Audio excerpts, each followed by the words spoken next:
Jeremy. Thanks for that.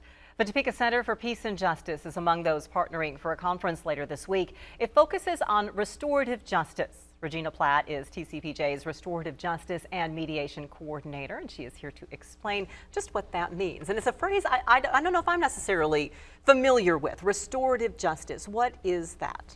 So restorative justice comes from indigenous roots, right? Where the tribes called them in and not out. And so when harm is done within communities, we can quickly single individuals out, but the whole community is affected by this. And so throughout the state of Kansas, we have practitioners within the community, within the educational sector, and within the justice sector who are all gathering in one place at Haskell University to have an awesome, engaging time. How do we apply that to modern communities and a modern approach to justice, the restorative aspect? So in the ways that we can apply that, one part is when we think about our justice system is that we deliberately do it in a way where we hold people responsible, not accountable, but responsible, right? That means we identify those that were harmed and those that did the harm, and we sit them down to be able to have that conscious conversation that helps with the process, right? We cannot do the healing for them, but we can help them get in a position to be a part of a journey of healing.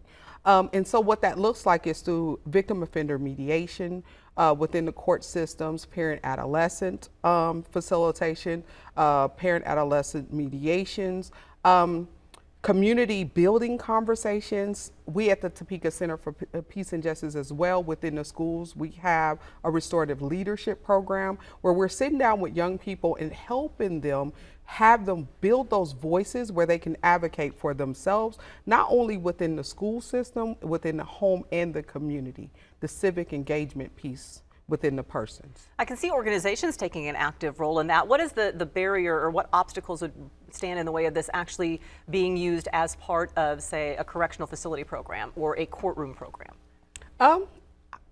The only barrier is not to do it. So I come from a criminal justice background. I worked for Kansas Juvenile Correctional Complex. And within the school, I was using the restorative concept, the restorative approach.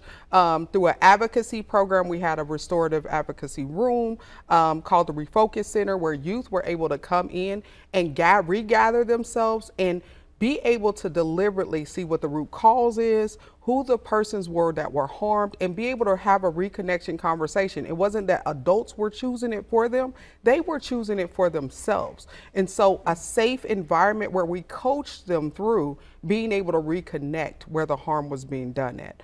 And I think that society, if we're gonna build a society that fluently can flow and build one another, we have to do it in a way where we give each other the skills and the space to do that. So our court system has to do more than just look at the harm, right?